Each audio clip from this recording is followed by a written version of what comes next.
The best endgame Tavern Brawler build uses Astarion, and there's a couple reasons why. First, if you finish his questline, he gets access to a D10 necrotic damage per attack. This build utilizes tons of attacks per turn or round, meaning he can add that bonus damage to them every time he's successful.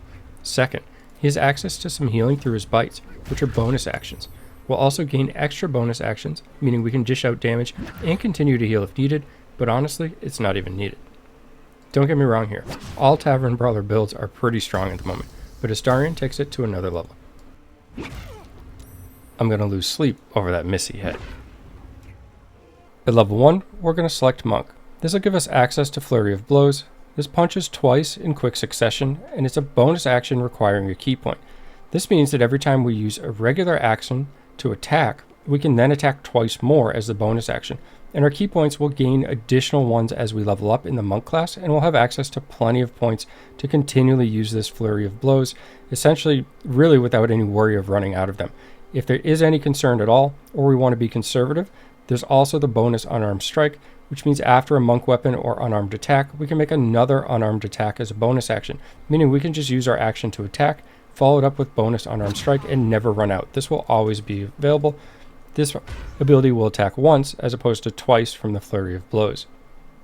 Unarmored Defense, this adds our Wisdom modifier to the armor class. We will actually be multiclassing into the Barbarian, which will add our Constitution later on. However, if you're lower level and haven't unlocked that and still following this build, this is nice to have in the meantime. Martial Arts Dexterous Attacks. Attacks with monk weapons and unarmed attacks scale with your dexterity instead of your strength. Now, you've probably glanced to the right already, and we will have a fairly high dex. However, it is not to make use of this. We're going to be prioritizing strength because we're going to go with the feat Tavern Brawler that we'll talk about when we get there. However, we do have dexterity, and the main reason for that is our initiative. Martial Arts Deft Strikes. Attacks with monk weapons and unarmed attacks deal 1 to 4 bludgeoning damage unless the normal damage is higher. This also scales with level and becomes incredibly powerful, as you saw in the intro. It certainly does more than 1 to 4 damage as the game goes on. For ability scores, we're going to put Strength to 17. When we get to level 4, we'll add an additional point into this, rounding it up to 18 at that point. Now, there are additional ways in-game to increase this. First off, there's a rare item that will increase this to 23. It's actually not needed, and I think that the pair of gloves that I'll show you later in the equipment section is actually better for the build, dealing more damage overall. You can also get a couple of in-game items, increasing your stat points, which will allow you to make this all the way up to 20 if you choose to go that route.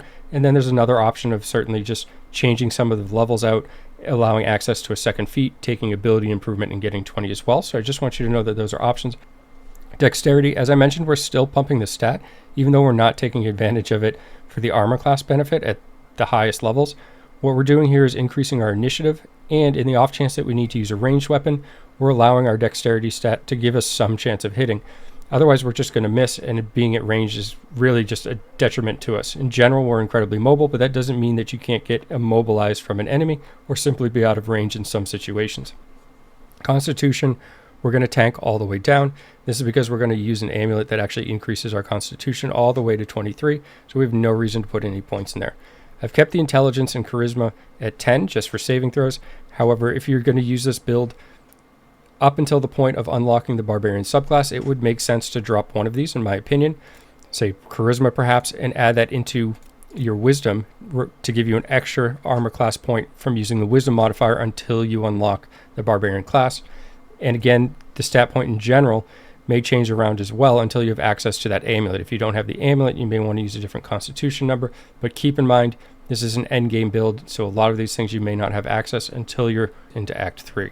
For skill proficiencies, I would recommend Athletics and Acrobatics. You're going to be in the front lines, and you're going to want all the advantage you can to stay on your feet. Level 2, we're going to get another key point, as well as unarmored movement. Your movement speed is going to increase by 3 meters when you're not wearing armor or using a shield, and again, we will not be, so we're just getting some additional movement speed here. In fact, we're even going to pair this with a ring as we acquire it to get an additional 3 meters on top of that. Patient Defense as an action. Now, this is actually a bonus action, as are the other twos here, even though they're labeled as actions in here.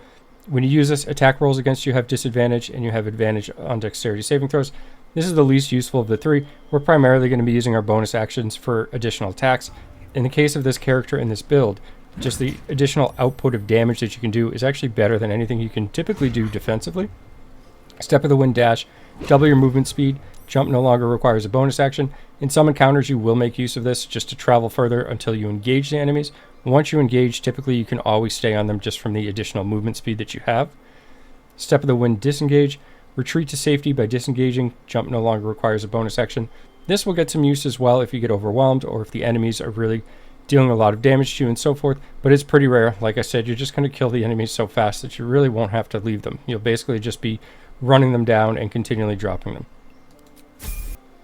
Level 3, we'll get an additional feature as well as some actions. Now the feature here is incredibly nice. This is deflect missiles, and you're going to be able to use your reaction to reduce the damage from a ranged weapon by 1d10 plus your dexterity modifier plus your monk level. This is really going to add up, and since we put 14 into dex, we have some of the modifier here to even increase that, and overall this reduces a massive amount of damage through the course of the game. This is one of the best defensive abilities I've seen for all the classes so far.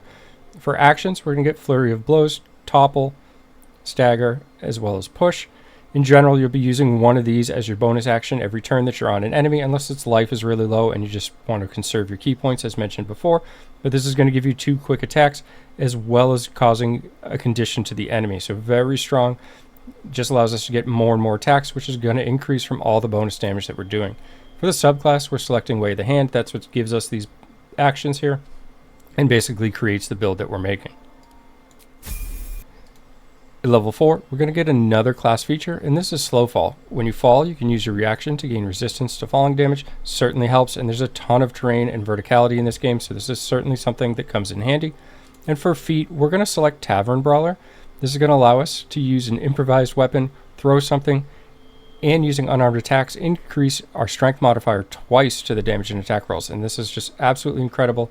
Pretty much defines this build with how we've set up our ability scores. We're going to take that 1 additional point, put that into strength to get us to an 18 as well. Level 5, we're going to get another feature, which is an extra attack. Just like all the other martial classes, however, for this class Monk, in the build that we're using, having this extra attack is also going to give us an extra bonus action in the form of the unarmed attack. So we're essentially just getting 3 additional attacks from this level. We get a couple of extra actions as well, Stunning Strike, which is handy, and we also have Stunning Strike, the unarmed version. We'll obviously be using the unarmed version in this build. Level 6, also very big for this build.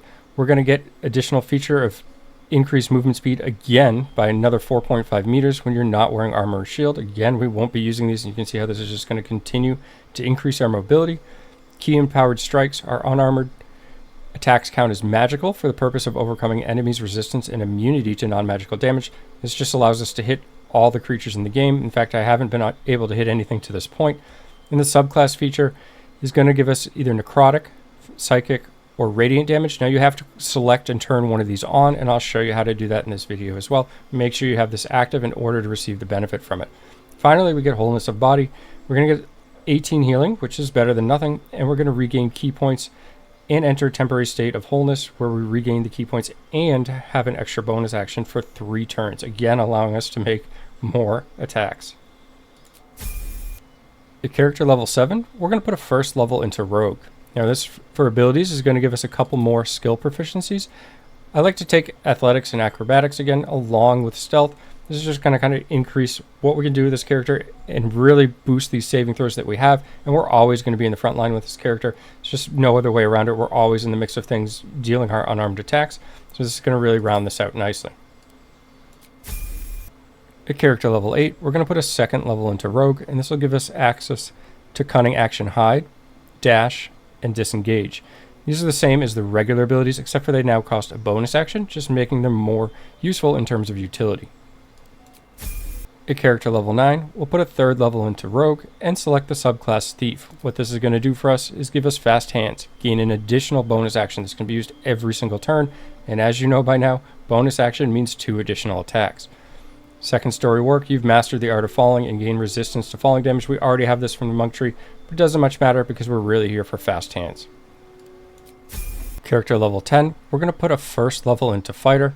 This allows us to get access to Second Wind. This is a bonus action, which we have a plethora of, so you can certainly make some use of this to give yourself some healing if need be. And for fighting style, we aren't going to get any benefit from any of these. Defense is just one I want to note that this is bonus to armor classes only while wearing armor, and a reminder that we won't be using that A lot of people mistake this and think that they get +1 to bonus for armor no matter what. So in this case, archery is really the only one that actually affects us.